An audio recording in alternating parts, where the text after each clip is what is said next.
Hello साथियों, कैसे हो आप सभी। उम्मीद है आप सभी अच्छे होंगे। मैं हरवेंद्र एक बार फिर से आप सभी साथियों का अपने परिवार हर क्लासेस 24 में आपका स्वागत करता हूं।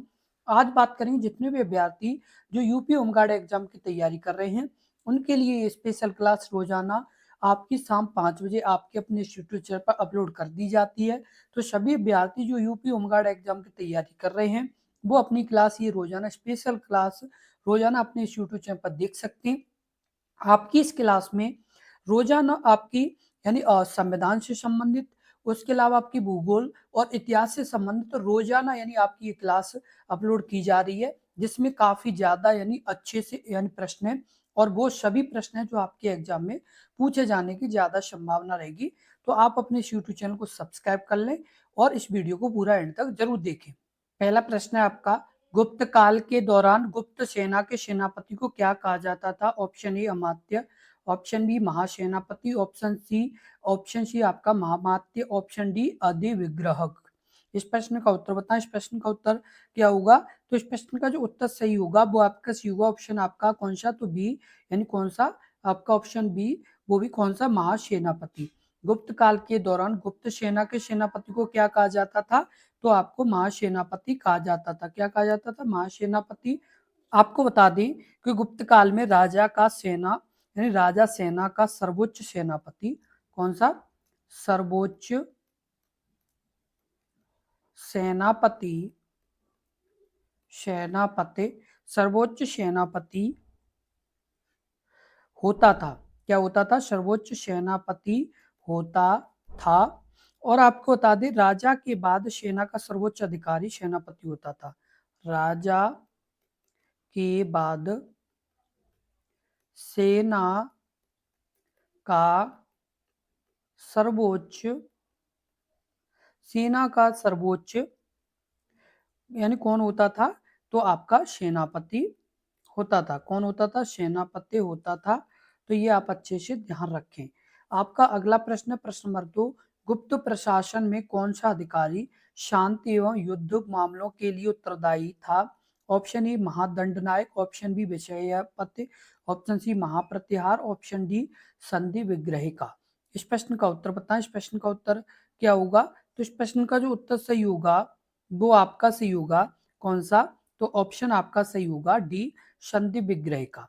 कौन होता था, संधि विग्रह का गुप्त प्रशासन में और शांति एवं युद्ध में के मामलों का उत्तरदायी होता था। और आपको बता दें कि जो इसमें ये जो प्रश्न है ये बहुत ही इंपॉर्टेंट और बहुत ही महत्वपूर्ण प्रश्न है, तो आप इसे जरूर ध्यान रखें। साथ के साथ आपको बता दें कि जो महादंड नायक होता था वो कौन होता था, तो महादंड नायक मुख्य न्यायाधीश होता था। कौन होता था, मुख्य न्यायाधीश होता था। उसके अलावा आपको बता दें और जो मतलब जैसे आपका यानी जो विग्रह का होता था वो आपका क्या होता है, शांति एवं युद्ध मामलों का। और उसके बाद आपको बता दें जो आपका महाप्रतिहार या यानी महाप्रतिहार है, ये महाप्रतिहार कौन होता था, तो यह महल के पहरेदारों का प्रमुख होता था। क्या होता था, महल के पहरेदारों का प्रमुख होता था। कौन, महाप्रतिहार क्या होता था, तो ये महल के पहरेदारों का प्रमुख होता था। और विषय पद की बात की जाए तो विषय पद क्या होता था, विषय पद एक जिले का प्रमुख था। क्या था, एक जिले का प्रमुख था। कौन था, तो विषय पद। तो ये भी आपकी बहुत ही महत्वपूर्ण जानकारी है, तो आप इसे जरूर ध्यान रखें। साथ के साथ जितने भी अभ्यर्थी जो इस वीडियो को देख रहे हैं, यदि आपने अभी तक अपने इस यूट्यूब चैनल को सब्सक्राइब नहीं किया है तो सब्सक्राइब जरूर कर लें, क्योंकि यदि आप अपने इस यूट्यूब चैनल को सब्सक्राइब कर लेंगे तो जैसे ही हम इस तरह की जो आपकी महत्वपूर्ण वीडियो जो आपकी स्पेशल क्लास है वो जैसे ही अपलोड करेंगे वैसे ही आपको नोटिफिकेशन पहुंच जाएगी, जिसे आप तुरंत देख पाएंगे। इसलिए आप जरूर सब्सक्राइब कर लें। अब जैसे आपका अगला प्रश्न, प्रश्न नंबर 3, कुलोत्तुंगा प्रथम निम्नलिखित में से किस राजवंश का था। Option A Pandya, option B Rashtrakuta, option C Chola, option D Gurjara Pratihara. इस प्रश्न का उत्तर बताएं। इस प्रश्न का उत्तर क्या होगा, तो इस प्रश्न का जो उत्तर होगा वो आपका सही होगा ऑप्शन आपका सी चोल का। कलु यानी कुलोत्तुंगा प्रथम किस वंश का था, तो चोल वंश का था।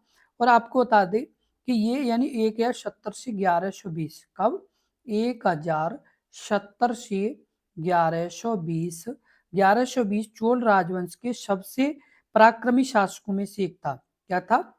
सबसे पराक्रमी पराक्रमी शासकों में से एक था।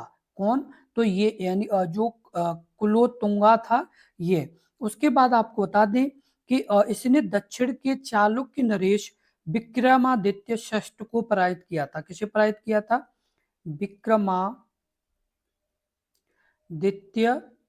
विक्रमादित्य षष्ठ को क्या किया था? पराजित किया था। किसने पराजित किया था? तो आपको बता दें कि किसने पराजित किया था, तो ये आपका पराजित किया था कुलोत्तुंगा ने। तो ये अपने आप में काफी महत्वपूर्ण जानकारी है, तो आप इसे जरूर ध्यान रखें। अगला प्रश्न है प्रश्न नंबर 4। प्रदान की गई भूमि थी होयसल साम्राज्य की राजधानी थी। Option A Dwarasamudra, option B Devagiri, option C Mysore, option D Kalyani. इस प्रश्न का उत्तर बताएं। इस प्रश्न का उत्तर क्या होगा? तो इस प्रश्न का जो उत्तर होगा वो आपका सही होगा, ऑप्शन आपका ए द्वार समुद्र। कौन सा होगा? तो द्वार समुद्र। और आपको बता दें कि जो होयसल यादवों के वंशज थे, किसके वंशज थे? तो यादवों के ये क्या थे? वंशज थे। कौन वंशज थे? तो होयसल। उसके अलावा आपको बता दें कि ये यानी ये चोल या पश्चिमी चालुक्यों के सामंत थे। क्या थे ये चोल या पश्चिमी चालुक्यों के क्या थे ये? तो सामंत थे। कौन सामंत थे? तो आपको बता दें कि जो होयसल थे वो। उसके अलावा आपको बता दी कि ये कर्नाटक के एक छोटे से भाग पर शासन करते थे। किसमें करते थे ये? ये कर्नाटक के एक छोटे हिस्से में शासन करते थे। क्या करते थे? ये यानी शासन करते थे। और आपको बता दें होयसल राजवंश का प्रारंभ 1111 ईस्वी के आसपास माना जाता है। कितने के? 1111 ईस्वी के आसपास यानी होयसल वंश का क्या माना जाता है? तो ये यानी प्रारंभ माना जाता है। अगला प्रश्न है प्रश्न नंबर 5। राजा सिंह विष्णु वंश के शासक थे। Option A Chola, option B Pala, option C Pallava, option D Chalukya. इस प्रश्न का उत्तर बताएं। इस प्रश्न का उत्तर क्या होगा? तो इस प्रश्न का जो उत्तर होगा वो आपका सही होगा। ऑप्शन आपका कौन सा? तो ऑप्शन आपका सी पल्लव। राजा सिंह विष्णु यानी पल्लव वंश के शासक थे। किसके यानी शासक थे? तो पल्लव वंश के शासक थे। आपको बता दें कि 575 ईस्वी से यानी 600 ईस्वी तक इन्होंने यानी क्या किया था? शासन किया। और ये पल्लव वंश के शासक थे। और आपको बता दें कि ये अपने आप में काफी महत्वपूर्ण यानी प्रश्न बनता है। इसे आप जरूर ध्यान रखें, क्योंकि ये अपने आप में काफी यानी जैसे इंपॉर्टेंट प्रश्न बनता है कि जो राजा सिंह विष्णु थे वो किस वंश के थे। तो आपको बता दें ये पल्लव वंश के थे। तो आप इसे अच्छे से ध्यान रखें। और आपको बता दें कि जो यानी प्रसिद्ध कवि जिनका नाम था किरता, क्या नाम था? जिनका नाम था आपका यानी किराता, क्या नाम था? किरातार्जुनीय, किराता अर्जुनियम, किरातार्जुनियम। जो यानी क्या थे? यानी प्रसिद्ध कवि थे किरातार्जुनियम। ये यानी किसके यानी किरातार्जुनियम के रचयिता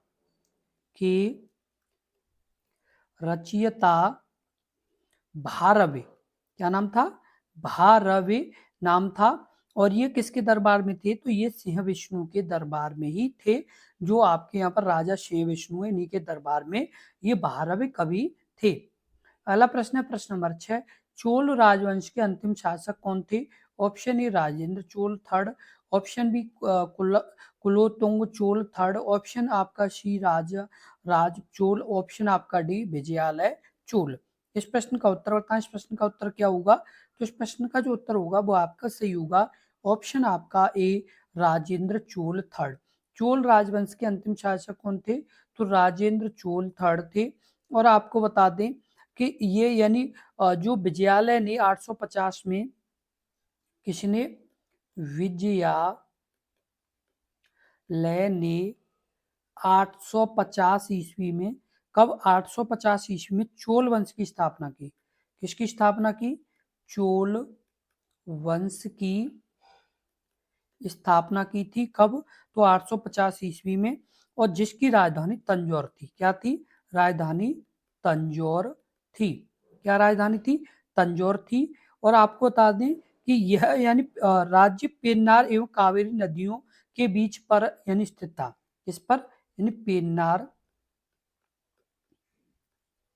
और यानी पेन्नार और किस पर? यानी पेन्नार और कावेरी नदियों के बीच में ये स्थित क्या? तंजौर। तो ये अपने आप में काफी अच्छा प्रश्न है, तो आप इसे जरूर ध्यान रखें। अगला प्रश्न है प्रश्न नंबर 7। कौन से चोल राजा ने मालदीव के द्वीपों पर दरियाई विजय पाई थी? Option A Rajaraja, option B Karikala, option C Mahendra, option D Vikram. इस प्रश्न का उत्तर बताएं। इस प्रश्न का उत्तर क्या होगा? तो इस प्रश्न का जो उत्तर होगा वो आपका सही होगा ऑप्शन आपका ए, राजा राज। कौन से यानी चोल राजा ने मालदीव के द्वीपों पर दरियाई विजय पाई थी? तो राजा राज ने पाई थी। और आपको बता दें कि ये यानी काफी यानी प्रसिद्ध राजा हुए, जिन्होंने यानी काफी यानी अलग अलग जगह पर राज्य किया था और काफी विजय प्राप्त की थी। और इनकी अन्य विजय जैसे आपकी केरल और आपकी कहाँ पर पांड्य और सिंहल एवं पश्चिमी गंग थी। क्या क्या थी? तो इनकी विजय केरल, केरल के अलावा आपकी पांड्य, उसके अलावा कौन सी थी? तो सिंहल, सिंहल के अलावा ये आपकी पश्चिमी गंग थी। क्या थी? पश्चिमी गंग थी। किसकी? तो यानी जो राज थे इनकी थी। और आपको बता दें कि प्रथम विजय जो थी वो थी केरल की। कौन सी? प्रथम विजय इनकी कौन सी थी? प्रथम केरल। बात अंतिम की जाए तो अंतिम इनकी मालदीव। क्या थी? मालदीव थी। तो ये अपने आप में काफी महत्वपूर्ण जानकारी है, तो आप इसे जरूर ध्यान रखें। अगला प्रश्न है प्रश्न नंबर 8। गुर्जर प्रतिहार वंश के विस्तार के दौरान निम्नलिखित में से कौन सा नगर वत्सराज की राजधानी बना? Option A Mathura, option B Malwa, option C Kannauj, option D Ujjain. इस प्रश्न का उत्तर बताएं। इस प्रश्न का उत्तर क्या होगा? तो इस प्रश्न का जो उत्तर होगा वो आपका सही होगा ऑप्शन आपका डी, उज्जैन। गुर्जर प्रतिहार वंश के विस्तार के दौरान निम्नलिखित में से कौन सा नगर वत्सराज की राजधानी बना? तो उज्जैन बना। क्या बना? उज्जैन बना। और आपको बता दें कि जो यानी सम्राट वत्सराज ने गुर्जर प्रतिहार यानी साम्राज्य का विस्तार करते हुए उज्जैन को अपनी राजधानी बनाया था। किसे राजधानी बनाया? उज्जैन को अपनी राजधानी बनाया, जो लगभग 780 यानी ईस्वी से 800 तक। कब तक? 780 ईस्वी से 800 ईस्वी के आसपास ये हुआ था। तो ये भी आपके लिए बहुत ही अच्छा प्रश्न है, तो आप इसे जरूर ध्यान रखें। नंबर 9। ब्राह्मणों को भूमि अनुदान की प्रथा निम्नलिखित में से किस राजवंश ने शुरू की थी? Option A Chola, option B Gupta, option C Kushan, option D Satavahana, option आपका डी सातवाहन। इस प्रश्न का उत्तर बताएं। इस प्रश्न का उत्तर क्या होगा? तो इस प्रश्न का जो उत्तर होगा वो आपका कौन सा होगा? तो ऑप्शन आपका सही हो जाएगा सातवाहन। कौन सा? सातवाहन। ब्राह्मणों को भूमि अनुदान की प्रथा निम्नलिखित में से किस राजवंश ने शुरू की थी? तो सातवाहन राजवंश ने शुरू की थी। इसने सातवाहन राजवंश ने ये शुरू की थी। और सातवाहन शासकों ने ब्राह्मणों और बौद्ध भिक्षुओं को कर मुक्त भूमि या गांव दान देने की परंपरा आरंभ की। इसे तो ब्राह्मण, ब्राह्मण और उसके अलावा किसे? तो बौद्धों, बौद्धों और ब्राह्मणों को क्या देने की? यानी कर मुक्त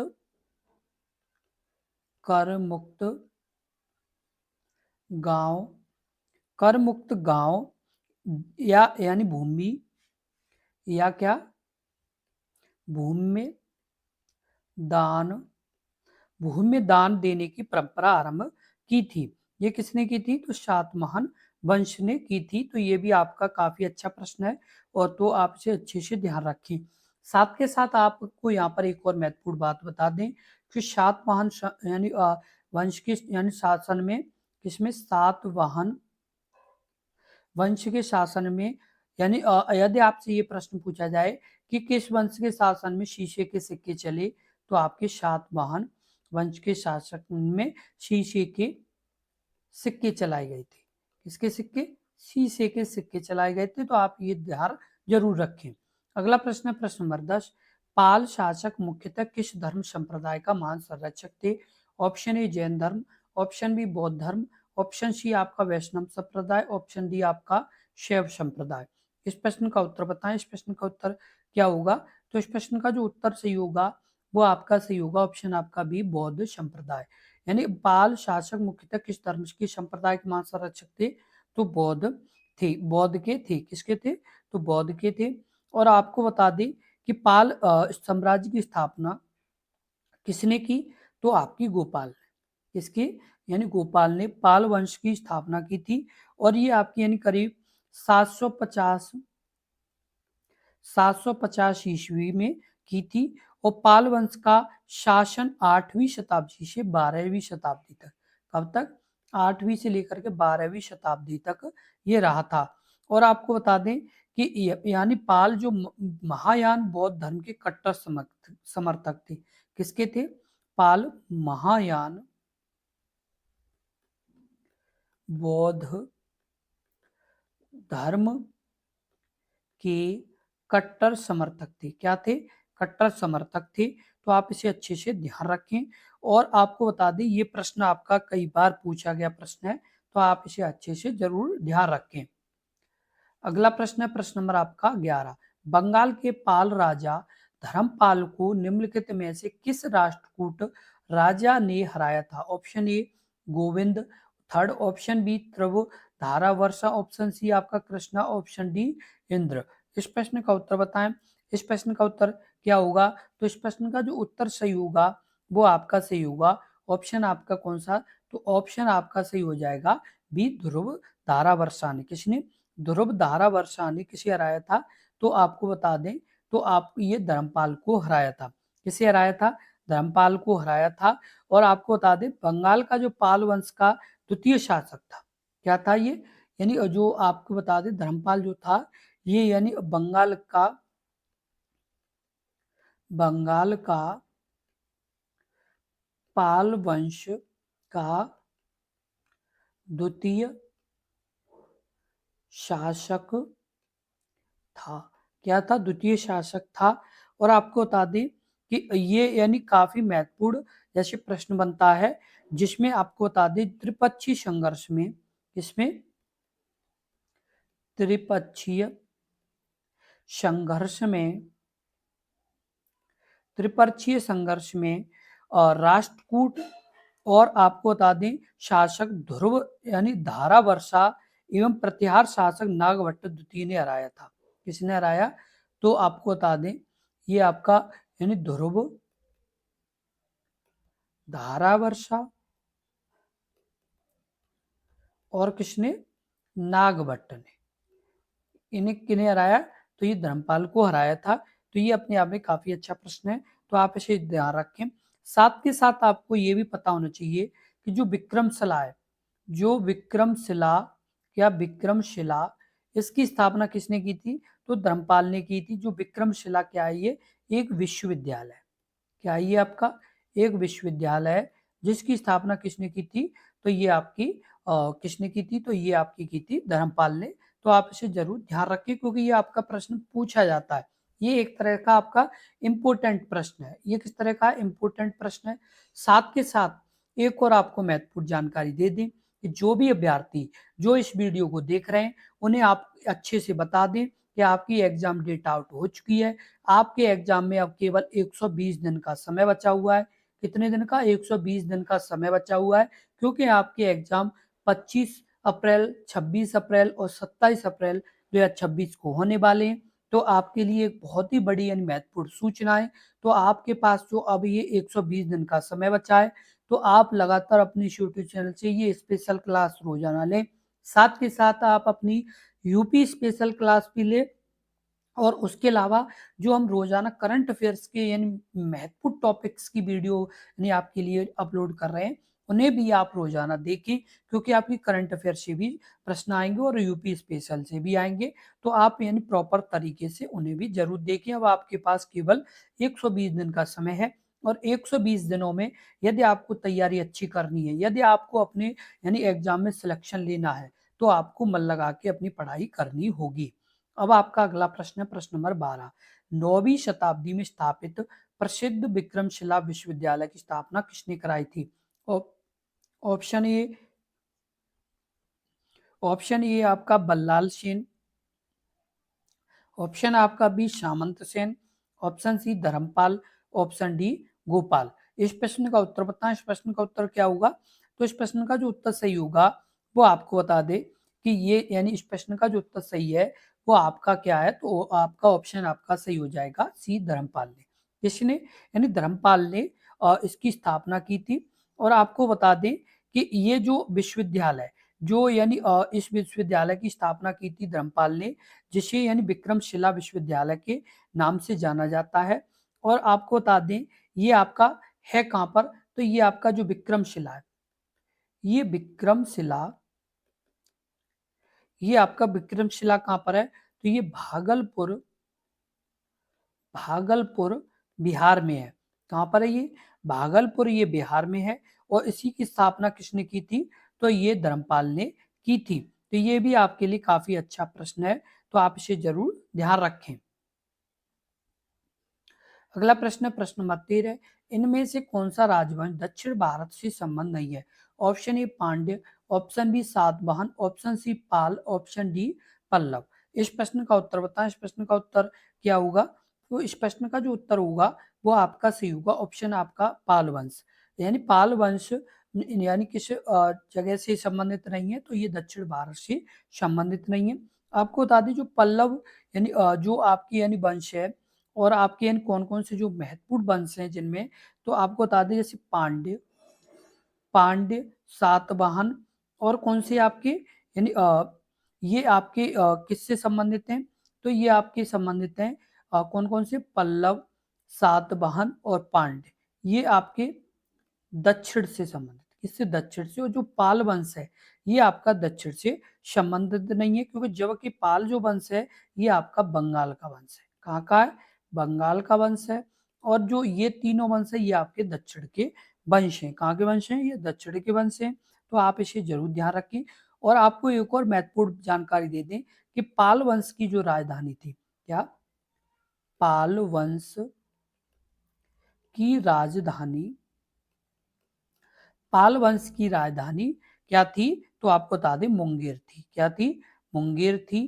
तो आप इसे जरूर ध्यान रखें, क्योंकि ये अपने आप में काफी अच्छा प्रश्न है, तो इसे आप जरूर ध्यान रखें। अब आपका अगला प्रश्न है प्रश्न नंबर 14। संगम साहित्य की रचना किस शास्त्रीय भाषा में हुई थी? Option A Sanskrit, option B Malayalam, option C Oriya, option D Tamil. इस प्रश्न का उत्तर बताएं। इस प्रश्न का उत्तर क्या होगा? संगम साहित्य की रचना किस शास्त्रीय भाषा में हुई? तो इस प्रश्न का जो उत्तर होगा वो आपका सही होगा, ऑप्शन आपका डी तमिल में। संगम साहित्य की रचना किस शास्त्रीय भाषा में हुई थी? तो आपकी तमिल भाषा में हुई थी। किसमें हुई थी? तमिल भाषा में हुई थी। और आपको बता दें कि ये आपका काफी अच्छा प्रश्न है, तो आप इसे जरूर ध्यान रखें। अगला प्रश्न है प्रश्न नंबर 15। आपका यानी गुढ़ाढड्य का यानी की पैसाची भाषा में लिखित है। ऑप्शन ए मृच्छकटिकम, ऑप्शन आपका बी पंचतंत्र, ऑप्शन सी बृहत कथा, ऑप्शन डी आपका कथा सरिता सागर। इस प्रश्न का उत्तर बताएं। इस प्रश्न का उत्तर क्या होगा? तो इस प्रश्न का जो उत्तर सही होगा वो आपका सही होगा, ऑप्शन आपका कौन सा? तो सी बृहत कथा आपकी यानी रचित है। प्राचीन साहित्य के कथाकारों में गुढ़ाढड्य बहुत प्रसिद्ध यानी है। क्या ये? बहुत ही प्रसिद्ध है। वह सातवाहन नरेश के यानी नरेश हाल के दरबार में निवास करते थे। किसमें? यानी जो सातवाहन नरेश हाल के दरबार में निवास करते थे। कौन करते थे? तो ये जो आपके यानी बृहत कथा के यानी गुढ़ाढड्य ये यानी करते थे। और आपको बता दें कि ये यानी किसके दरबार में निवास करते थे, तो हाल के दरबार में। और आपको बता दें कि इन्होंने ही पैसाची भाषा में, किसमें, पैसाची भाषा में क्या लिखी, तो बृहत कथा की रचना की थी। और ये काफी अच्छा प्रश्न बनता है, क्योंकि ये प्रश्न, एक और आपको महत्वपूर्ण बात बता दें, जितने भी अभ्यर्थी जो यानी इस वीडियो को देख रहे हैं, उन्हें ये एक और महत्वपूर्ण बात बता दें कि ये आपके लिए मोस्ट इंपोर्टेंट वीडियो है। जितनी भी ये आपकी वीडियो है, अब आपके पास ये जो रोजाना केवल आपके पास जो समय है, एक तरीके से 120 दिन है। और 120 दिन में यदि आपको कम से कम 85 प्लस का स्कोर करना है, तो आपको प्रॉपर तरीके से अपने इंस्टीट्यूशन से लगातार जुड़े रहना होगा। साथ के साथ एक चीज आप महत्व यानी समझें कि अब आपके पास समय नहीं है, इस बात का आप ध्यान रखें।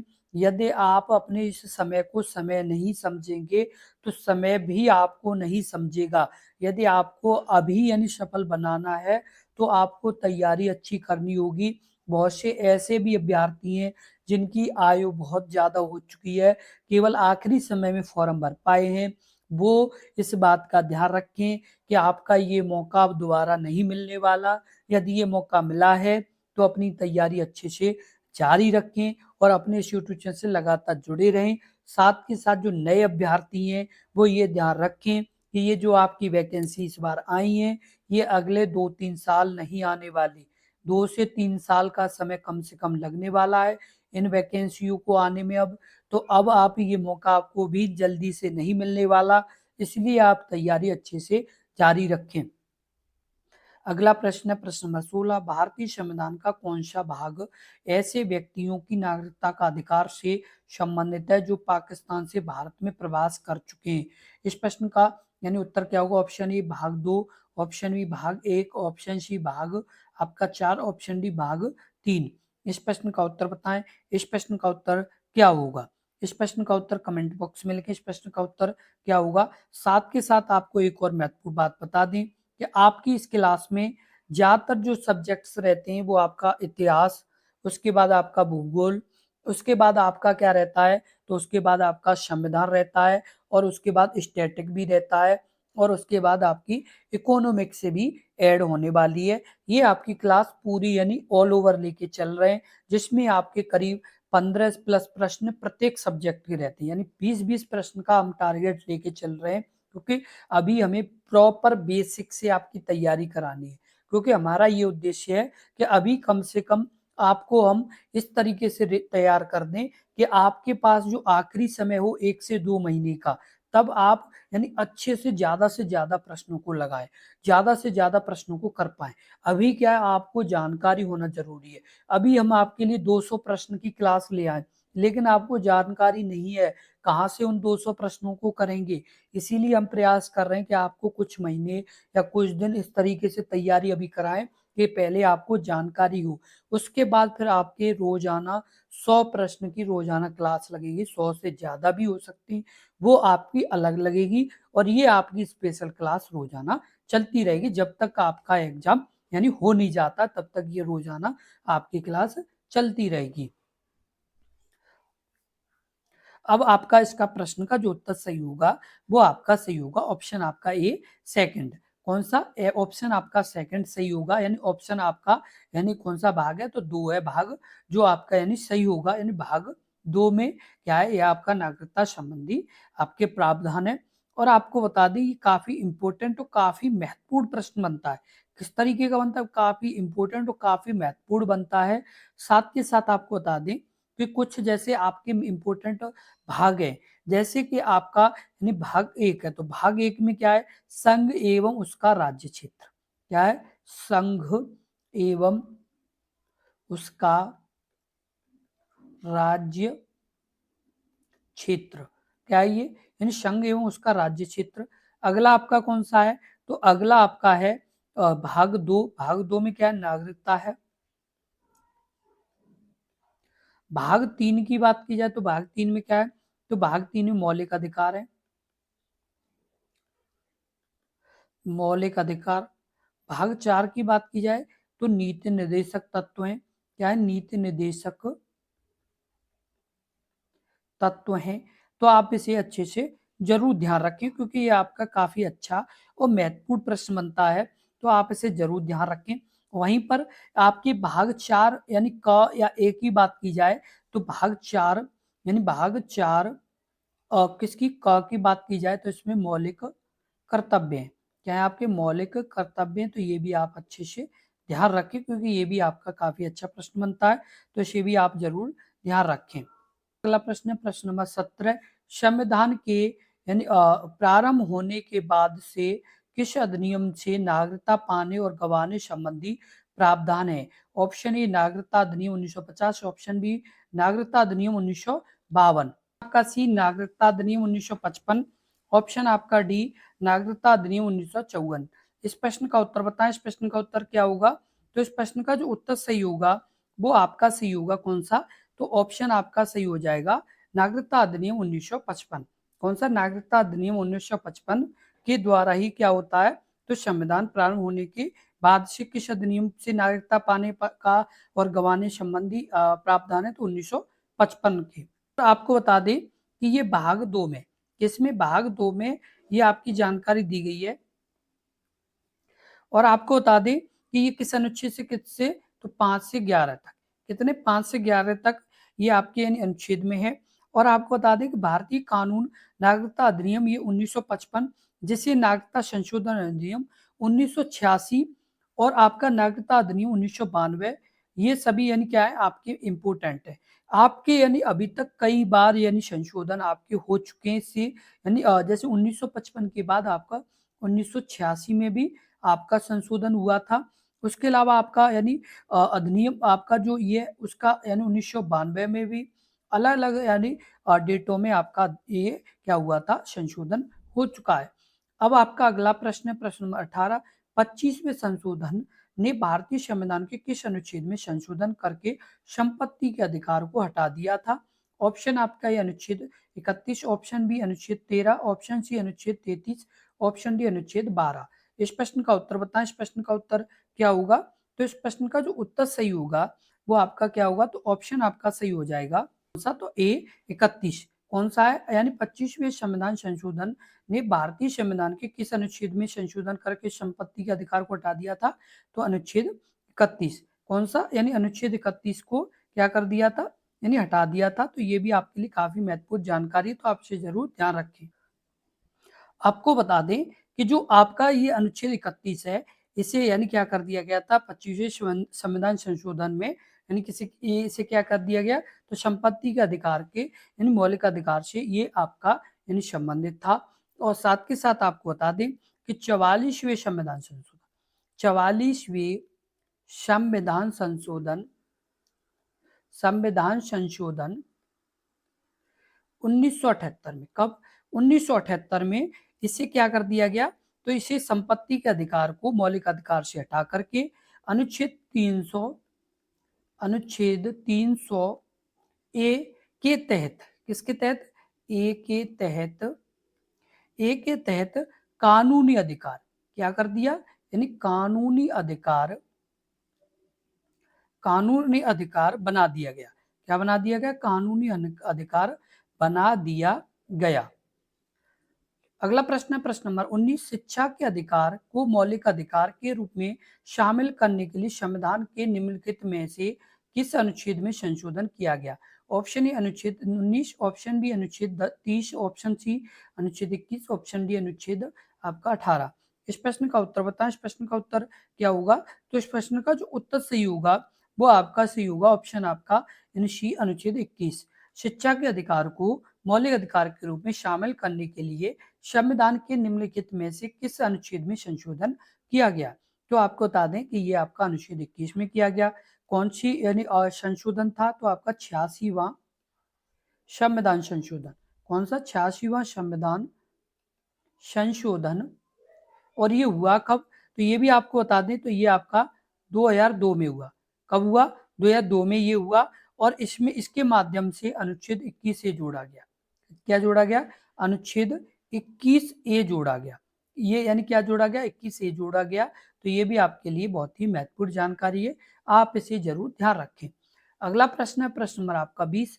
भारतीय संविधान का कौन सा अनुच्छेद मौलिक अधिकारों का उल्लंघन करने वाले कानूनों को स्पष्ट रूप से शून्य घोषित करता है। ऑप्शन ए अनुच्छेद 143, ऑप्शन बी अनुच्छेद 13, ऑप्शन सी अनुच्छेद 226, ऑप्शन डी अनुच्छेद 32। इस प्रश्न का उत्तर बताएं। इस प्रश्न का उत्तर क्या होगा? तो इस प्रश्न का जो उत्तर सही होगा वो आपका सही होगा। ऑप्शन आपका कौन सा? तो ऑप्शन आपका बी 13। भारतीय संविधान का कौन सा अनुच्छेद मौलिक अधिकारों का उल्लंघन करने वाले कानूनों को स्पष्ट रूप से शून्य घोषित करता है? ये कौन सा अनुच्छेद है? तो आपका यानी 13 अनुच्छेद है।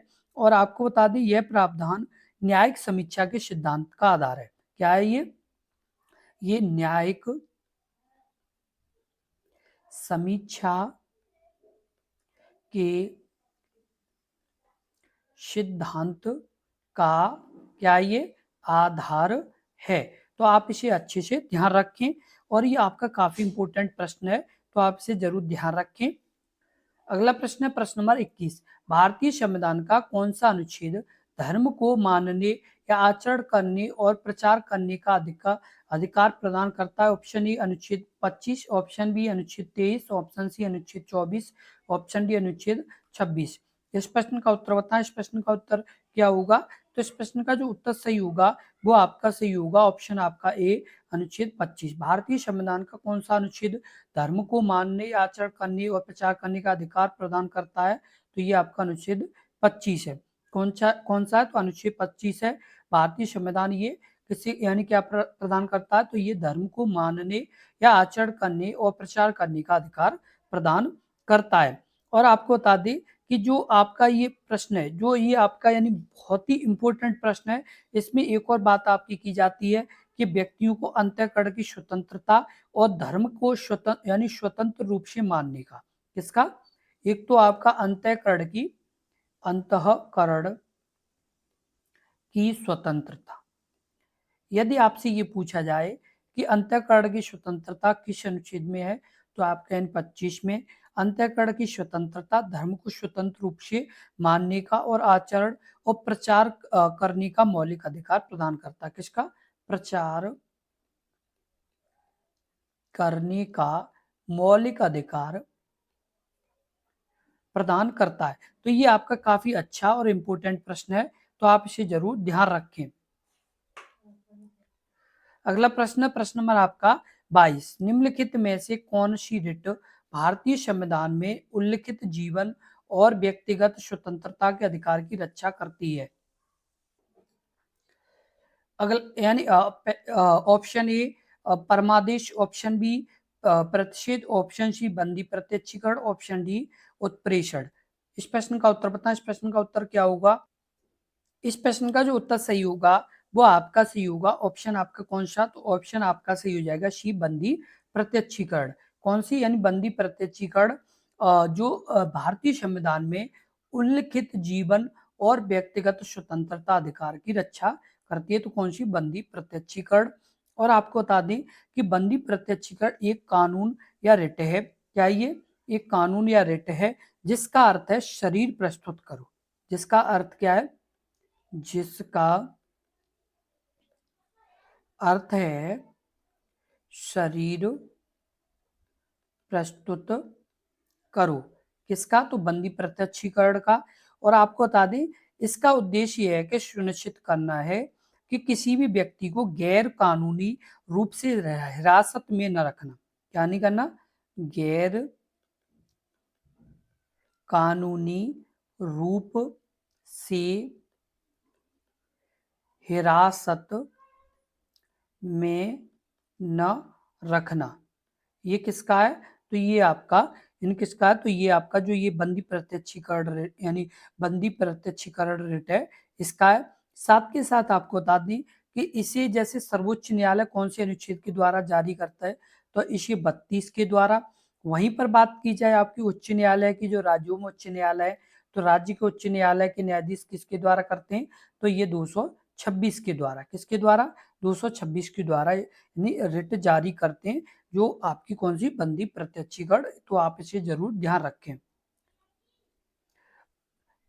साथ के साथ जितने भी अभ्यर्थी जो इस वीडियो को देख रहे हैं उन्हें बता दें कि आपका जो ये मेहनत है, जो आपकी ये इतना लगाव है, ये आपको एक दिन बहुत आगे ले जाएगा।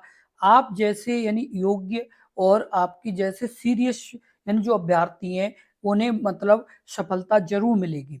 ऐसा नहीं है कि समय बस लग सकता है। आपके पास केवल 120 दिन का समय है। इन 120 दिन के अंदर आप इस लेवल की तैयारी करें कि आपके एग्जाम में एक अच्छा स्कोर हो। आपके एग्जाम में जब भी एक अच्छा स्कोर होगा जब आप लगातार अपने यूट्यूब चैनल से जुड़े रहेंगे प्रॉपर तरीके से, क्योंकि आपके अपने यूट्यूब चैनल पर प्रॉपर आपकी ये एक स्पेशल क्लास चलाई जा रही है जो काफी बड़ी क्लास है। उसके अलावा आपके लिए यूपी स्पेशल की क्लास चलाई जा रही है। उसके अलावा आपके लिए करंट अफेयर की भी क्लास आपके लिए अपलोड की जा रही है। तो इससे क्या है कि आपका प्रॉपर तरीके से पूरा सिलेबस हो पाएगा। अगला प्रश्न है प्रश्न नंबर आपका 23। भारतीय संविधान का कौन सा अनुच्छेद 14 वर्ष से कम आयु के किसी भी बच्चे को कारखाने या खदान या जोखिम भरे व्यवसाय में नियोजित किए जाने से रोकता है? ऑप्शन ए अनुच्छेद 21, ऑप्शन बी अनुच्छेद 23, ऑप्शन सी अनुच्छेद 19, ऑप्शन डी अनुच्छेद 24। इस प्रश्न का उत्तर बताएं। इस प्रश्न का उत्तर क्या होगा? तो इस प्रश्न का जो उत्तर सही होगा वो आपका सही होगा ऑप्शन आपका डी अनुच्छेद 24। भारतीय संविधान का कौन सा अनुच्छेद 14 वर्ष से कम आयु के किसी भी बच्चे को कारखाने या खदान या जोखिम भरे व्यवसाय से नियोजित किए जाने से रोकता है? तो अनुच्छेद 24 रोकता है। कौन सा रोकता है? अनुच्छेद 24 रोकता है, जिसमें यह कहा गया है कि बाल श्रम से यानी निषेध है। क्या है? बाल श्रम निषेध है। क्या है? यानी बाल श्रम निषेध है। बाल श्रम क्या है? निषेध है। और इस अनुच्छेद के अनुसार 14 वर्ष से कम आयु के बच्चे किसी भी यानी बच्चे को कारखाने, खदान या जोखिम भरे व्यवसाय में काम करने के लिए नियोजित नहीं किया जाएगा। यानी किया जाएगा यानी जो जोखिम भरे काम है जिनमें बच्चे की कोई दिक्कत हो सकती है, चोट लग सकती है, इस तरह की यानी जगहों पर काम नहीं करने दिया जाएगा। अगला प्रश्न है प्रश्न नंबर 24। प्रथम संशोधन अधिनियम 1951 द्वारा किस मौलिक अधिकार का अतिरिक्त प्रतिबंध लगा दिए गए थे? ऑप्शन ए समानता का अधिकार, ऑप्शन आपका बी संवैधानिक उपचार का अधिकार, ऑप्शन आपका सी धार्मिक स्वतंत्रता का अधिकार, ऑप्शन आपका डी वाक एवं अभिव्यक्ति की स्वतंत्रता का अधिकार। इस प्रश्न का उत्तर बताएं। इस प्रश्न का उत्तर क्या होगा? तो इस प्रश्न का जो उत्तर सही होगा वो आपका सही होगा ऑप्शन आपका डी वाक एवं अभिव्यक्ति की स्वतंत्रता का अधिकार। जो प्रथम संशोधन अधिनियम 1951 द्वारा किस मौलिक अधिकार पर अतिरिक्त प्रतिबंध लगा दिया गया था? तो वाक एवं अभिव्यक्ति की स्वतंत्रता पर यानी क्या लगा दिया था? तो प्रतिबंध लगा दिया गया था। और आपको बता दें कि जो ये आपका यानी जो ये संशोधन हुआ था तो इसमें क्या हुआ था कि जो आपके यानी अनुच्छेद 19 है। क्या है? अनुच्छेद 19 का जो फर्स्ट है, क्या है? 19 का फर्स्ट का ए, क्या है? यानी 19 के फर्स्ट का ए जो भारतीय नागरिक को अभिव्यक्ति की स्वतंत्रता देता है। क्या देता है? यानी भारतीय नागरिकों को अभिव्यक्ति की स्वतंत्रता देता है, स्वतंत्रता देता है। और आपको बता दें कि ये यानी काफी अच्छा प्रश्न है, तो आप इसे जरूर ध्यान रखें क्योंकि ये आपके एग्जाम में पूछे जाने वाला प्रश्न है। ये किस तरह का प्रश्न है? आपके एग्जाम में पूछे जाने वाला प्रश्न है। ये प्रश्न आपके एग्जाम में जरूर आएगा, तो आप इसे जरूर ध्यान रखें। अगला प्रश्न है प्रश्न नंबर 25। भारतीय संविधान के अनुच्छेद 25 से 28 तक यानी निम्नलिखित में से किस मौलिक अधिकार का उल्लेख है? ऑप्शन ए शोषण के विरुद्ध अधिकार, ऑप्शन बी स्वतंत्रता का अधिकार, ऑप्शन सी समानता का अधिकार, ऑप्शन डी धार्मिक स्वतंत्रता का अधिकार। इस प्रश्न का उत्तर बताएं। इस प्रश्न का उत्तर क्या होगा? तो इस प्रश्न का जो उत्तर सही होगा वो आपका क्या होगा? तो ऑप्शन आपका सही हो जाएगा डी धार्मिक स्वतंत्रता का अधिकार। कौन सा अधिकार? धार्मिक स्वतंत्रता का अधिकार 25 से लेकर के 28 अनुच्छेद तक है। कहाँ तक है? 25 से लेकर के 28 अनुच्छेद तक है। आपको प्रत्येक अनुच्छेद के बारे में बता दें। जैसे 25 में क्या है? तो 25 में आपका क्या है? तो अंतःकरण की स्वतंत्रता। क्या है? अंतःकरण की स्वतंत्रता। अंतःकरण की स्वतंत्रता या आपकी किस तरह की? धर्म आबाद की। किस तरह की? धर्म आबाद की स्वतंत्रता है आपकी।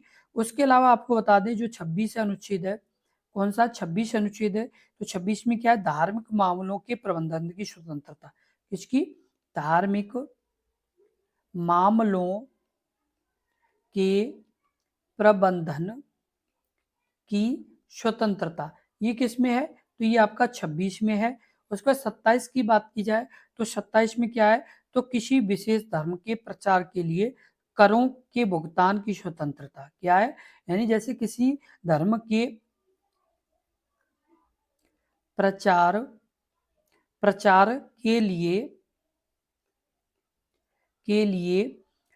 प्रचार के लिए करों के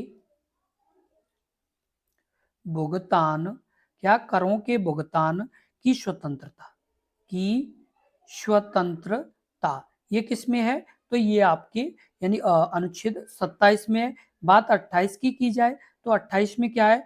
तो इसमें है कुछ शैक्षणिक संस्थानों में धार्मिक शिक्षा या धार्मिक पूजा में उपस्थित होने की स्वतंत्रता। इसमें जैसे कुछ शैक्षणिक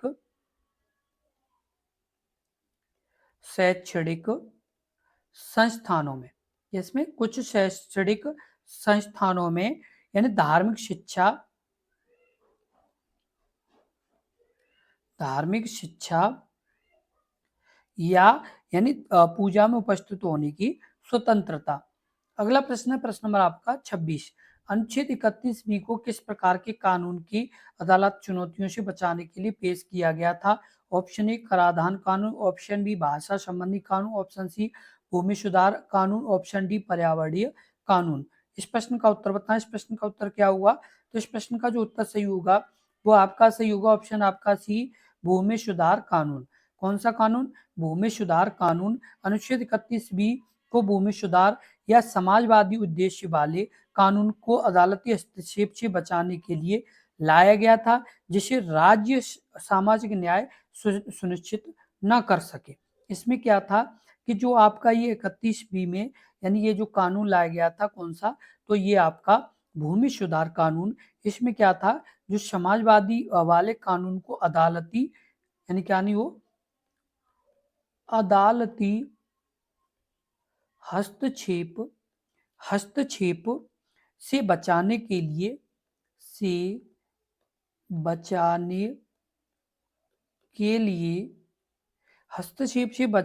लिए ये लाया गया था, जिसे राज्य सामाजिक न्याय सुनिश्चित कर सके। क्या कर सके? राज्य सामाजिक न्याय सुनिश्चित कर सके। अगला प्रश्न है प्रश्न नंबर 27। भारतीय संविधान का कौन सा अनुच्छेद नागरिकों को भारतीय क्षेत्र के किसी भूभाग में निवास करने या बसने की अनुमति देता है? ऑप्शन ए अनुच्छेद 18, ऑप्शन बी अनुच्छेद 22, ऑप्शन सी अनुच्छेद 19, ऑप्शन सी अनुच्छेद 15। इस प्रश्न का उत्तर बताएं। इस प्रश्न का उत्तर क्या होगा? तो इस प्रश्न का जो उत्तर सही होगा वो आपका सही होगा कौन अनुच्छेद कौन सा है? तो अनुच्छेद है आपका कौन सा? तो 19 है।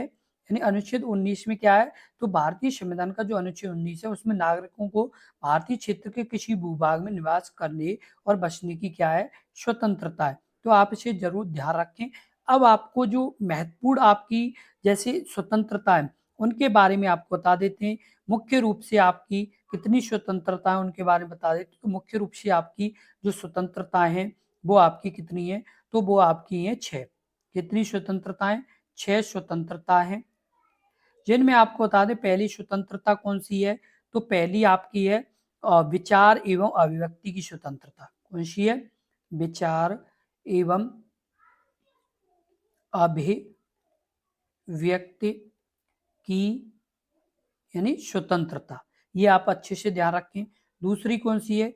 तो दूसरी आपकी है शांतिपूर्ण और शस्त्र यानी रहित सम्मेलन की स्वतंत्रता। किसकी? शांतिपूर्ण और शस्त्र रहित सम्मेलन की स्वतंत्रता। तीसरी कौन सी है? तो तीसरी आपकी है वो आपकी संघ या सहकारी समिति बनाने की स्वतंत्रता। किसकी? संघ या सहकारी समिति बनाने की स्वतंत्रता।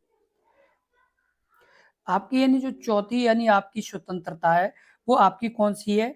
तो वो आपकी है भारत में सर्वत्र अबाध संचरण की स्वतंत्रता। किसकी? भारत में किसकी? भारत में सर्वत्र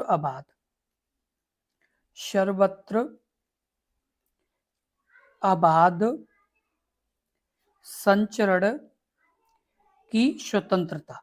तो आपकी कितनी होगी? 4 स्वतंत्रता होगी। 5वीं आपकी है भारत के राज्य क्षेत्र के किसी भाग में निवास की स्वतंत्रता। जो आपकी 5वीं है वो आप एक तरीके से आप अपनी नोटबुक में लिख लें। भारत के राज्य क्षेत्र के किसी भाग में किसकी स्वतंत्रता? तो निवास की स्वतंत्रता। किसकी स्वतंत्रता? तो निवास की स्वतंत्रता। और आपकी 6वीं कौन सी है? तो 6वीं की बात की जाए, कोई भी पेशा या व्यवसाय अपनाने की स्वतंत्रता। किसकी? यानी कोई भी पेशा या व्यवसाय अपनाने की स्वतंत्रता।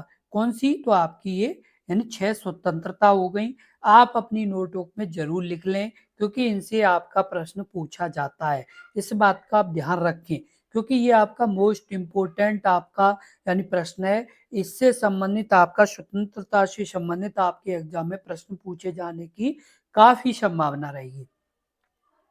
अगला प्रश्न है प्रश्न नंबर 28।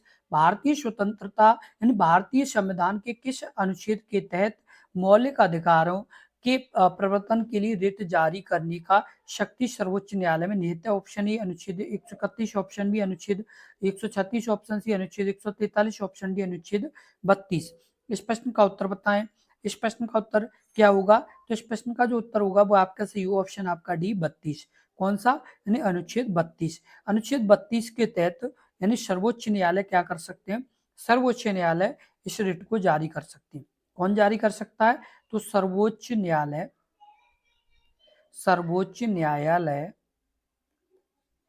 इस रिट को जारी कर सकता है।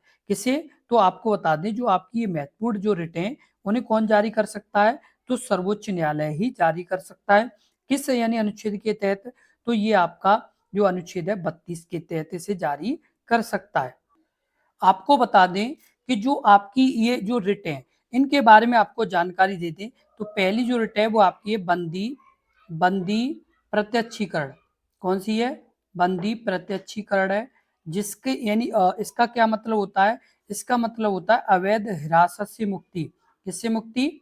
अवैध हिरासत से मुक्ति। किससे मुक्ति? अवैध हिरासत से मुक्ति।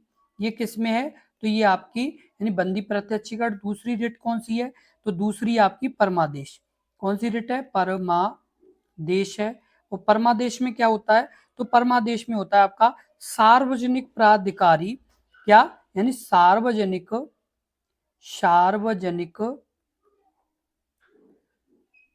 प्राधिकारी या संस्था को उनके कर्तव्य का पालन करने का आदेश। किसको? यानी या प्राधिकारी या संस्था को उनके कर्तव्य का पालन करने का आदेश। ये किसमें कहा गया है? तो ये आपका यानी परमादेश में। तीसरी कौन सी है? तो तीसरी की बात कर ले आपकी। तो तीसरी आपकी है निषेध। कौन सी है? तो निषेध है। निषेध में क्या बताया गया है? तो आपकी निषेध में बताया गया है कि अधीनस्थ न्यायालय को किसको? अधीनस्थ न्यायालय को उनके अधिकार क्षेत्र से बाहर कार्य करने से रोकना। क्या करना? यानी अधीनस्थ न्यायालय को उनके अधिकार क्षेत्र से बाहर कार्य करने से क्या करना? रोकना। अगली आपकी जो चौथी रिट है वो आपकी कौन सी है? तो अधिकार प्रच्छा है। कौन सी है? अधिकार प्रच्छा है। और अधिकार प्रच्छा में क्या है आपको बता दें। तो अधिकार प्रच्छा में बताया गया है, आपको बता दें अधिकार प्रच्छा कौन सी? अधिकार प्रच्छा। तो ये अधिकार प्रच्छा क्या है? तो किसी व्यक्ति से उसके पद पर पद पर अधिकार अधिकार का प्रमाण मांगना, का प्रमाण मांगना, ये किस में है? तो ये आपके अधिकार परीक्षा में। तो चार आपकी महत्वपूर्ण है। पहली है बंदी प्रत्यक्षीकरण। बंदी प्रत्यक्षीकरण में क्या है? तो अवैध हिरासत से मुक्ति। दूसरी परमादेश है। परमादेश में क्या है? तो आपकी यानी परमादेश में जो महत्वपूर्ण जानकारी है वो आपकी क्या है? तो परमादेश में सार्वजनिक प्राधिकारी या संस्था को उनके कर्तव्य का क्या करना? निर्वहन करने के लिए उन्हें आदेश देना। और तीसरी आपकी है निषेध। और निषेध में क्या है? तो निषेध में आपका है अधिकार क्षेत्र से बाहर, जैसे कोई अधीनस्थ यानी जैसे न्यायालय जो अपने अधिकार क्षेत्र से बाहर जैसे काम कर रहे हैं तो उन्हें उससे रोकना। और आपके लास्ट है वो अधिकार परीक्षा, जिसमें क्या कहा गया है? उस जैसे कोई भी व्यक्ति जो मतलब किसी पद के लिए अधिकार का प्रमाण मांगना, ये इसमें बताया गया है। अगला प्रश्न, प्रश्न नंबर आपका 29। भारतीय संविधान के निम्नलिखित में से किस अनुच्छेद में कहा गया है कि गिरफ्तार किए गए किसी भी व्यक्ति को बिना सूचित किए हिरासत में नहीं रखा जाएगा? ऑप्शन ए अनुच्छेद 19, ऑप्शन बी अनुच्छेद 21, ऑप्शन सी अनुच्छेद 22, ऑप्शन डी अनुच्छेद 20। इस प्रश्न का उत्तर बताएं। इस प्रश्न का उत्तर क्या होगा? तो इस प्रश्न का जो उत्तर सही होगा वो आपका सही होगा ऑप्शन आपका यानी कौन सा? सी अनुच्छेद 22। कौन सा अनुच्छेद? अनुच्छेद 22 में ये बताया गया है कि गिरफ्तार किए गए किसी भी व्यक्ति को बिना सूचित किए हिरासत में नहीं रखा जाएगा। ये कौन से में बताया गया? तो अनुच्छेद 22 में बताया गया है। साथ के साथ आपको बता दें कि यह यानी अनुच्छेद गिरफ्तारी और नजरबंदी से संबंधित अधिकारों को क्या करता है? ये सुनिश्चित करता है। किससे सुनिश्चित करता है? तो ये आपका गिरफ्तारी गिरफ्तारी गिरफ्तारी और किससे करता है? और नजरबंदी नजरबंदी को क्या करता है? ये सुनिश्चित करता है। और आपको बता दें कि इसके तहत किसी व्यक्ति को बिना कारण बताए यानी गिरफ्तार नहीं किया जा सकता। क्या नहीं किया जा सकता? गिरफ्तार नहीं किया जा सकता। और 24 घंटे के भीतर 24 घंटे के भीतर उसे मजिस्ट्रेट के सामने पेश करना अनिवार्य है। क्या करना है? 24 घंटे के भीतर मजिस्ट्रेट के सामने पेश करना क्या है? अनिवार्य है। क्या है? पेश करना क्या है? अनिवार्य है। तो आप इसे अच्छे से ध्यान रखें। आपका अगला प्रश्न है, प्रश्न नंबर आपका है 30। प्रशुल्क और व्यापार सामान्यतः समझौता किस वर्ष से अस्तित्व में आया? तो ऑप्शन आपका यानी option A 1950, option B 1945, option आपका सी 1995, ऑप्शन आपका डी 1948। तो इस प्रश्न का जो उत्तर है वो आपका सी ऑप्शन आपका डी 1948। क्या है? प्रशुल्क और व्यापार पर सामान्य समझौता किस वर्ष अस्तित्व में आया? तो 1948 में आया। कब आया? 1948 में आया। और आपको बता दें कि जो ये यानी जैसे आपको बता दें कि ये काफी महत्वपूर्ण और काफी इंपॉर्टेंट है। The general agreement of tariff and trade, जो ये आपका ये प्रश्न है, ये काफी इंपॉर्टेंट और काफी महत्वपूर्ण है। और आपको बता दें कि ये यानी जैसे प्रशुल्क एवं व्यापार सामान्य समझौते की शुरुआत यानी 1944 में। कब? 1944 में। ये कहां पर हुई थी? तो ये आपकी यानी ब्रिटेन वुड्स सम्मेलन में हुई। कहां पर हुई? ब्रिटेन वुड्स सम्मेलन में ये हुई, जिसमें द्वितीय विश्व युद्ध के बाद वित्तीय प्रणाली की नींव रखी। किसकी रखी? वित्तीय प्रणाली की नींव रखी। और आपको बता दें और दो प्रमुख संस्थान अंतरराष्ट्रीय मुद्रा कोष एवं विश्व बैंक की स्थापना की गई। किसकी स्थापना की गई? अंतरराष्ट्रीय अंतरराष्ट्रीय अंतरराष्ट्रीय किसकी? अंतरराष्ट्रीय मुद्रा कोष और विश्व बैंक। और क्या? विश्व बैंक की स्थापना की गई। और आपको बता दें कि ये अपने आप में काफी महत्वपूर्ण जानकारी है, तो आप इसे जरूर ध्यान रखें क्योंकि ये अपने आप में काफी इंपॉर्टेंट और काफी जरूरी जानकारी है, तो आप जरूर इसे ध्यान रखेंगे। साथ के साथ आपको बता दें कि जो आपका यानी गेट है, जिसे जी यानी ए यानी टी क्या GATT जो आपका है गेट, ये 1948 में आपका यानी जैसे शुरू हुआ था, लेकिन इसका नाम बाद में चेंज करके 1995, कब 1995 में आपका क्या कर दिया गया, WTO, यानी WTO का मतलब विश्व व्यापार संगठन। तो ये भी आपका प्रश्न पूछा जाता है कि विश्व व्यापार संगठन को पहले किस नाम से जाना जाता था, तो गेट के नाम से जाना जाता था, जिसकी स्थापना कब हुई थी, तो ये आपको बता दें कि इसकी स्थापना यानी आपकी हुई थी, वो आपकी हुई थी 1948 में, लेकिन जब 1995 में इसे जैसे नाम चेंज कर दिया गया, WTO कर दिया गया, तो फिर ये यानी विश्व व्यापार संगठन के नाम से जाने लगा। अगला प्रश्न है, प्रश्न नंबर आपका 31, मोआत्सु उत्सव भारत के किस राज्य में मनाया जाता है? Option A Nagaland, option B Manipur, option C Arunachal Pradesh, option D Mizoram. इस प्रश्न का उत्तर बताएं। इस प्रश्न का उत्तर क्या होगा, तो इस प्रश्न का जो उत्तर सही होगा वो आपका सही होगा ऑप्शन आपका ए नागालैंड में। मोआत्सु उत्सव भारत के किस राज्य में मनाया जाता है, तो ये आपका नागालैंड में मनाया जाता है, और ये उत्सव यानी नागालैंड की एओ जनजाति, किसके द्वारा, एओ जनजाति, एओ जनजाति के द्वारा इसे मनाया जाता है। और आपको बता दें कि ये काफी इंपोर्टेंट और महत्वपूर्ण यानी प्रश्न है, तो आप इसे जरूर ध्यान रखें, क्योंकि ये प्रश्न आपका पूछा जाता है कि जो आपका मोआत्सु उत्सव है ये किस राज्य का उत्सव है, तो ये नागालैंड का उत्सव है। अगला प्रश्न है, प्रश्न नंबर 32, RBI के पूर्व गवर्नर रघुराम द्वारा यानी कौन सी पुस्तक लिखी गई? इस प्रश्न का उत्तर बताएं। इस प्रश्न का उत्तर क्या होगा, option A I do what I do, option be the emergency Indian democracy doctorate of Archer, option आपका यानी see the unseen Indira Gandhi, option D the ministry of utmost happiness. इस प्रश्न का उत्तर बताएं। इस प्रश्न का उत्तर क्या होगा, तो इस प्रश्न का जो उत्तर सही होगा वो आपका सही होगा ऑप्शन आपका कौन सा, तो option D the ministry of यानी अटमोस्ट हैप्पीनेस। ये आपका क्या है, ये यानी पुस्तक लिखी किसी ने, तो रघुराम राजन जी ने। तो ये आप अच्छे से ध्यान रखिए, क्योंकि ये आपके प्रश्न में पूछी जाती है, तो आप इसे जरूर ध्यान रखेंगे। साथ के साथ आपको बता दें कि ये काफी इंपोर्टेंट और महत्वपूर्ण प्रश्न बनता है। ऑप्शन आपका A I do what I do, क्या होगा, I do what I do, यानी RBI के पूर्व गवर्नर जनरल रघुराम राजन द्वारा पुस्तक लिखी गई, कौन सी लिखी गई, तो आपकी आई डू और व्हाट आई डू ये पुस्तक लिखी गई। तो आप इसे जरूर ध्यान रखें, क्योंकि ये अपने आप में काफी इंपोर्टेंट और महत्वपूर्ण प्रश्न है।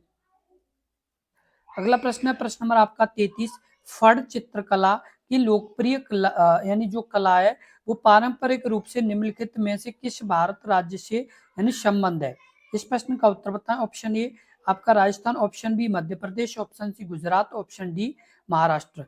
इस प्रश्न का उत्तर बताएं। इस प्रश्न का उत्तर क्या होगा, तो इस प्रश्न का जो उत्तर सही होगा वो आपका क्या होगा, तो ऑप्शन आपका कौन यानी राजस्थान। किससे, फड़ चित्रकला यानी किससे संबंधित है, तो राजस्थान से संबंधित है।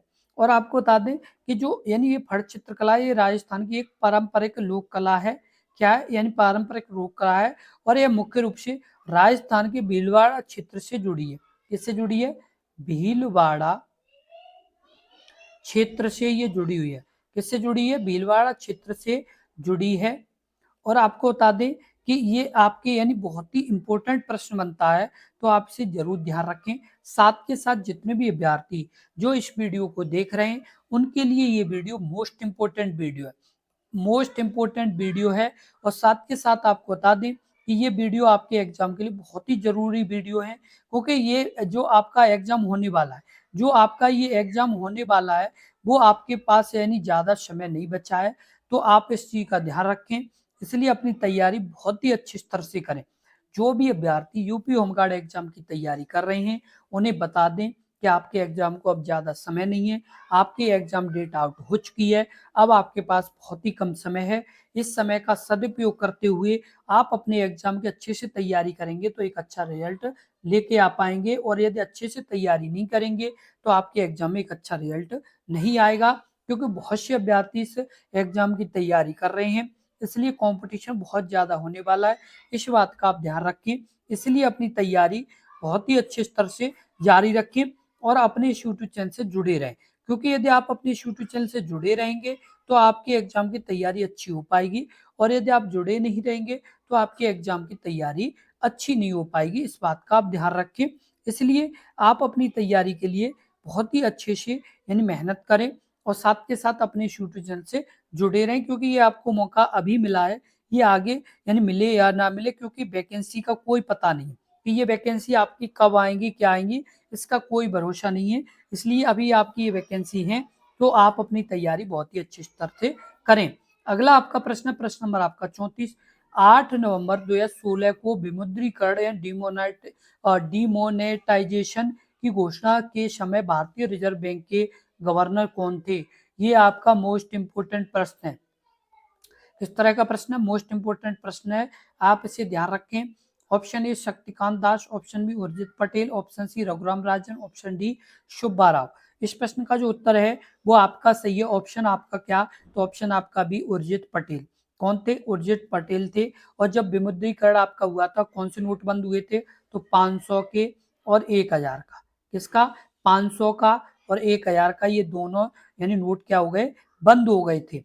कौन कौन से? 500 के और 1000 के नोट क्या हो गए? बंद हो गए थे। और इस समय यानी कौन थे आरबीआई के गवर्नर? जनरल यानी गवर्नर तो आपके थे उर्जित पटेल। और आपको बता दें कि इनका जो ये कार्यकाल था वो आपका 2016 से लेकर के 2018 तक रहा था। कि कब तक रहा? 2016 से लेकर के 18 तक रहा। तो आप इसे अच्छे से ध्यान रखें। अगला प्रश्न है प्रश्न नंबर 35। प्रथम क्षेत्रीय ग्रामीण बैंक की स्थापना किस वर्ष हुई थी? Option A 1991, option B 1975, option C 1980, option D 1982। इस प्रश्न का उत्तर बताएं। इस प्रश्न का उत्तर क्या होगा? तो इस प्रश्न का जो उत्तर सही होगा वो आपका सही होगा। ऑप्शन आपका कौन सा? तो ऑप्शन आपका बी 1975 में। प्रथम क्षेत्रीय ग्रामीण बैंक की स्थापना किस वर्ष हुई थी? तो 1975 में हुई थी। कब हुई थी? 1975 में हुई थी। और आपको बता दें कि इसकी स्थापना डेट क्या थी? तो 2 अक्टूबर 1975 को इसकी स्थापना हुई। कब हुई? 2 अक्टूबर 1975 को इसकी स्थापना हुई। जो ये यानी बैंक है वो किसानों और अन्य ग्रामीण लोगों को ऋण मुहैया कराना था। इसका जो यानी जैसे काम है वो आपका क्या है? यानी जैसे इसका जो मेन काम है वो यानी इस बैंक का वो उद्देश्य है यानी ग्रामीण क्षेत्रों में बैंकिंग की सुविधा यानी विस्तार करना। क्या करना? यानी बैंकिंग की सुविधा विस्तार करना। उसके अलावा यानी किसानों को क्या करना? यानी किसानों को और अन्य ग्रामीण लोगों को ऋण मुहैया कराना। और अन्य ग्रामीण लोगों को क्या कराना? ऋण मुहैया कराना। अगला प्रश्न नंबर आपका 36। यानी को कश्मीर के शेफ्रॉन टाउन के रूप में जाना जाता है। Option A Srinagar, option B Pampore, option C Jammu और ऑप्शन डी सोपोर। इस प्रश्न का उत्तर बताएं। इस प्रश्न का उत्तर क्या होगा? तो इस प्रश्न का जो उत्तर सही होगा वो आपका क्या होगा? तो ऑप्शन आपका सही होगा। कौन सा? तो ऑप्शन आपका बी पैम्पोर। यानी पैम्पोर को कश्मीर के शेफ्रॉन टाउन के रूप में जाना जाता है। किसके रूप में? शेफ्रॉन टाउन के रूप में से जाना जाता है। के साथ आपको बता दें कि जो पैम्पोर है ये भारत के जम्मू और कश्मीर राज्य के पुलवामा जिले में स्थित है। कहां पर स्थित है ये? तो ये आपका जम्मू कश्मीर के पुलवामा जिले में स्थित है। पुलवामा जिले में स्थित है। तो आप इसे अच्छे से जरूर ध्यान रखें, क्योंकि ये आपका काफी इंपोर्टेंट प्रश्न है। अगला प्रश्न है प्रश्न नंबर 37। कौन सा राष्ट्रीय राजमार्ग दिल्ली और मुंबई को जोड़ता है? Option A NH10, option B NH1, option C NH8, option D NH12। इस प्रश्न का उत्तर बताएं। इस प्रश्न का उत्तर क्या होगा? तो इस प्रश्न का जो उत्तर सही होगा वो आपका क्या होगा? तो ऑप्शन आपका कौन सा सही होगा? तो ऑप्शन आपका सी NH8। कौन सा राष्ट्रीय राजमार्ग दिल्ली और मुंबई को जोड़ता है? तो NH8 जोड़ता है। साथ के साथ आपको बता दें कि ये अपने आप में काफी महत्वपूर्ण और इम्पोर्टेंट प्रश्न बनता है। इस तरह का काफी महत्वपूर्ण और इम्पोर्टेंट प्रश्न बनता है। तो आप इसे जरूर ध्यान रखें। और आपको बता दें कि जैसे ये जो प्रश्न है आपका, ये आपका काफी अच्छा प्रश्न है, ये एग्जाम में पूछा जाता है। कुछ महत्वपूर्ण आपको जैसे हाईवे के नाम आपको बता दें, तो जिसमें आपको बता दें जैसे सबसे जो इम्पोर्टेंट है वो आपका NH 44 है। कौन सा NH44 है? ये कहाँ से कहाँ तक है?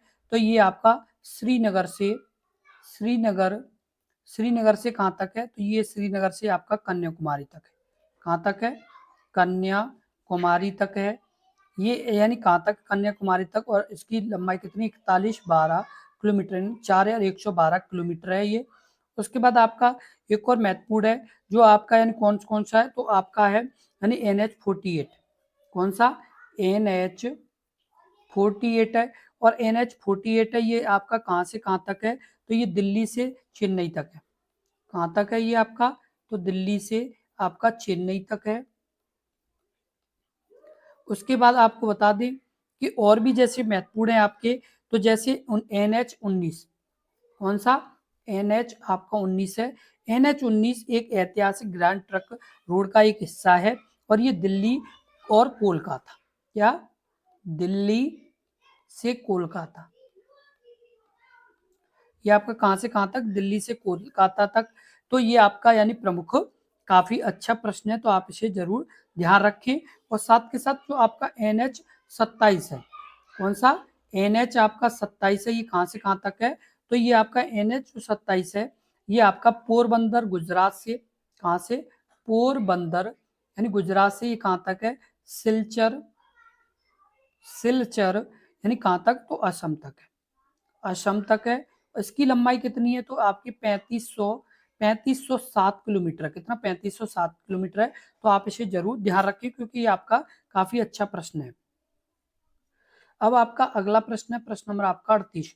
बोकारो स्टील प्लांट यानी है यानी कहाँ पर है? ऑप्शन ए झारखंड में, ऑप्शन बी पश्चिम बंगाल में, ऑप्शन सी असम में, ऑप्शन डी बिहार में। इस प्रश्न का उत्तर बताएं। इस प्रश्न का उत्तर कहाँ क्या होगा? तो इस प्रश्न का जो उत्तर सही होगा वो आपका सही होगा ऑप्शन आपका कौन सा? तो ऑप्शन आपका ए झारखंड में। बोकारो स्टील प्लांट यानी कहाँ पर है? तो ये आपका झारखंड में है। साथ के साथ आपको बता दें कि ये काफी अच्छा प्रश्न है, आप इसे जरूर ध्यान रखें क्योंकि ये आपके एग्जाम में पूछा जाने वाला प्रश्न है। और आपको बता दें कि जो ये बोकारो यानी आपका जो ये यानी प्लांट है, ये तृतीय पंचवर्षीय योजना के अंतर्गत तत्कालीन सोवियत संघ के सहयोग से बनाया गया। किसके सहयोग से? सोवियत संघ के सहयोग से। किससे बनाया गया? सोवियत संघ के सहयोग से ये बनाया गया। और आपको बता दें कि आपके यानी और भी जैसे महत्वपूर्ण आपके जैसे और भी जैसे महत्वपूर्ण है, तो आपका जो और एक और है जैसे राउकेला।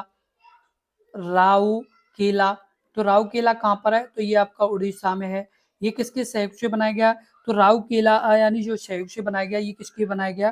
तो जो आपका यानी बनाया गया ये आपका यानी जर्मनी के सहयोग से। किसके सहयोग से? जर्मनी के सहयोग से बनाया गया। उसके बाद बात कर लेते हैं आपका यानी और भी जैसे आपका जैसे भिलाई है, तो भिलाई किसके सहयोग से और कहाँ पर है ये? तो भिलाई आपका है वो आपका कहाँ पर है? तो छत्तीसगढ़ में है। और ये किसके सहयोग से बनाया गया? तो ये आपका बनाया गया सोवियत संघ के। किसके? सोवियत संघ के। उसके बाद आपका और कौन सा है? तो ये आपका यानी दुर्गापुर है जो पश्चिम बंगाल में। कौन सा है? दुर्गापुर यानी दुर्गापुर है, ये आपका कहाँ पर है? दुर्गापुर ये आपका कहाँ पर है? तो ये आपका पश्चिम बंगाल में है, पश्चिम बंगाल। और ये आपका यानी किसके सहयोग से बनाया गया? तो ये आपका ब्रिटेन के सहयोग से बनाया गया। अगला प्रश्न है प्रश्न नंबर आपका 39। जलवायु मानचित्र मुख्यतः से संबंधित आंकड़ों पर आधारित होते हैं। ऑप्शन ए केवल मृदा आर्द्रांश, ऑप्शन बी ऑप्शन आपका यानी बी तापमान और वर्षा, ऑप्शन आपका सी जनसंख्या वृद्धि, ऑप्शन आपका डी औद्योगिक क्षेत्रों के लिए। इस प्रश्न का उत्तर बताएं। इस प्रश्न का उत्तर क्या होगा? तो इस प्रश्न का जो उत्तर सही होगा वो आपका सही होगा ऑप्शन आपका कौन सा? तो ऑप्शन आपका बी तापमान और वर्षा। तापमान और वर्षा जलवायु मानचित्र मुख्यतः तापमान और वर्षा से संबंधित है। जलवायु मानचित्र यानी एक यानी क्या है? चार्ट होता है। क्या होता है? ये चार्ट होता है जो किसी क्षेत्र की जलवायु विशेषता जैसे तापमान, वर्षा और आपकी क्या आर्द्रता आर्द्रता और वायु की गति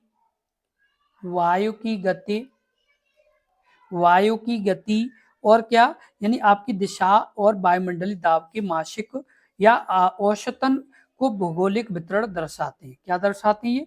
यानी मासिक या औसतन, औसतन ये यानी दर्शाते हैं। तो आप इसे अच्छे से ध्यान रखें क्योंकि ये आपका काफी इंपॉर्टेंट प्रश्न है। प्रश्न नंबर आपका 40। नर्मदा किस पर्वतमाला से निकलती है? Option A Satpura, option B Aravalli, option C Vindhyachal, option D पश्चिमी घाट। इस प्रश्न का उत्तर बताएं। इस प्रश्न का उत्तर क्या होगा? तो इस प्रश्न का जो उत्तर सही होगा वो आपका सही होगा ऑप्शन आपका क्या? तो ऑप्शन आपका ए सतपुड़ा। नर्मदा नदी किस पर्वतमाला से निकलती है? तो सतपुड़ा से निकलती है। और आपको बता दें कि जो नर्मदा नदी है ये आपकी मध्य प्रदेश के अनूपपुर जिले में, मध्य प्रदेश के अनूपपुर जिले में, अनूपपुर जिले में, मध्य प्रदेश के अनूपपुर जिले में अमरकंटक के पास से निकलती है। किसके पास से निकलती है? अमरकंटक के पास से निकलती है। किसके पास से निकलती है? अमरकंटक के पास से निकलती है। और आपको बता दें ये नदी मैकाल पर्वतमाला यानी ये जो नदी है ये आपकी मैकाल पर्वतमाला सतपुड़ा के भाग से निकलकर पश्चिम में बहुत बहते हुए ये अरब सागर में गिरती है। किसमें गिरती है ये? अरब सागर में ये गिरती है। तो ये आपके यानी बहुत ही महत्वपूर्ण और इम्पोर्टेंट प्रश्न है। तो जितने भी अभ्यर्थी जो यूपी होमगार्ड एग्जाम की तैयारी कर रहे हैं उनके लिए ये वीडियो मोस्ट इम्पोर्टेंट वीडियो है। किस तरह की वीडियो है? मोस्ट इम्पोर्टेंट वीडियो है। ये आपके एग्जाम में सीधे सीधे पूछे जाने वाले प्रश्न है। किस तरह के प्रश्न है? जो आपके एग्जाम में सीधे सीधे पूछे जाने वाले प्रश्न है, क्योंकि इस तरह के ही प्रश्न आपके एग्जाम में आएंगे। आपको ये लग रहा हो कि कुछ अलग से प्रश्न आएंगे तो ये आपकी गलतफहमी है, क्योंकि इसी तरह के प्रश्न आपके एग्जाम में पूछे जाएंगे। जितने भी अभ्यर्थी जो यूपी होमगार्ड एग्जाम की तैयारी कर रहे हैं उन्हें बार बार बताएंगे कि अब आपके पास समय बहुत कम है। केवल अब आपके पास 120 दिन का समय है और 120 दिन में यदि आपको एक अच्छा स्कोर करना है, यदि आपको यानी यूपी होमगार्ड में सिलेक्शन लेना है तो आपको तैयारी अच्छे से करनी होगी। जो आपका ये समय है इसका सदुपयोग करते हुए आपको तैयारी करनी होगी, क्योंकि यदि आप तैयारी अच्छे से नहीं करेंगे तो आप अपने एग्जाम में एक अच्छा स्कोर नहीं कर पाएंगे। क्योंकि बहुत से अभ्यर्थी इस एग्जाम की तैयारी कर रहे हैं, तो आप भी अच्छे से तैयारी करें तभी आप अपने एग्जाम में एक अच्छा स्कोर कर पाएंगे। अन्यथा आप अपने एग्जाम में एक अच्छा स्कोर नहीं कर पाएंगे और जब आपका अच्छा स्कोर नहीं होगा तो ये मानो कि आपका सिलेक्शन भी नहीं हो पाएगा। इसीलिए आप अपनी यानी रोजाना ये क्लास शाम 5 बजे, कितने बजे? शाम 5 बजे अपने इस यूट्यूब चैनल पर रोजाना देखें। जो आपका समय है वो शाम के 5 बजे है। आप यानी समय निकाल करके रोजाना अपनी शाम 5 बजे अपनी ये क्लास देखें, जिससे आपकी यानी तैयारी अच्छे से हो पाएगी। आपके लिए 3 क्लासेस लगातार चल रही हैं। स्पेशल क्लास आपकी शाम 5 बजे, उसके अलावा आपकी उत्तर प्रदेश स्पेशल, क्या? उत्तर प्रदेश स्पेशल क्लास आपकी अलग से चल रही है। उसके अलावा और किसकी चल रही है? उत्तर प्रदेश स्पेशल के अलावा करंट अफेयर, क्या? करंट अफेयर्स की। और ये जो क्लास चल रही है आपकी स्पेशल, इसमें आपका संविधान भी, इसमें ये जो क्लास आपकी चल रही है इसमें आपका संविधान भी है, आपका इन भूगोल भी है और उसके अलावा आपका क्या है? तो आपका इतिहास भी है और उसके अलावा आपके स्टैटिक के प्रश्न भी कराए जा रहे हैं। तो ये आपकी अलग क्लास है। उसके अलावा आपकी उत्तर प्रदेश की अलग क्लास चल रही है, उसका करंट अफेयर्स की अलग क्लास हैं। तो सभी क्लासेस को आप देखें जिससे आप अपने एग्जाम में एक अच्छा स्कोर कर पाएं, क्योंकि ये आपको बार बार मौका नहीं मिलेगा। ये आपको मौका मिला है तो इस मौके का पूरा फायदा उठाएं और अपनी तैयारी बहुत ही तगड़े स्तर से शुरू कर दें, जिससे आप अपने एग्जाम में एक अच्छा स्कोर कर पाएं।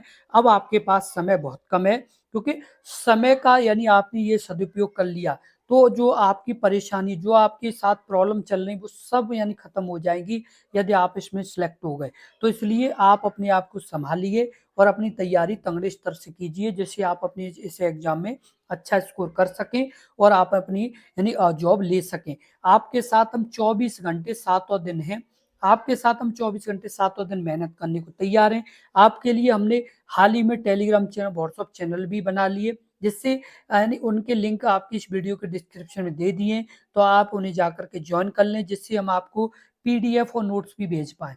क्योंकि अब आपके पास समय बहुत कम है और इस समय बहुत कम में आपको तैयारी अच्छे से करनी होगी, जो आपकी सही और सटीक तैयारी रहे और आप 120 दिन में ज़्यादा से ज़्यादा नंबर लेके आ पाएँ और आप अपनी सीट पक्की कर पाएँ। इस वीडियो को शेयर ज़रूर कर दें और साथ के साथ यदि आपने और जो हमारी वीडियो पिछली है नहीं देखी है, तो उन वीडियो को भी ज़रूर देखें, क्योंकि उन वीडियो को भी देखेंगे तो उनमें भी बहुत ही इम्पोर्टेंट प्रश्न हैं, तो उनको भी ज़रूर देखें। वीडियो को इसको लाइक ज़रूर कर दें।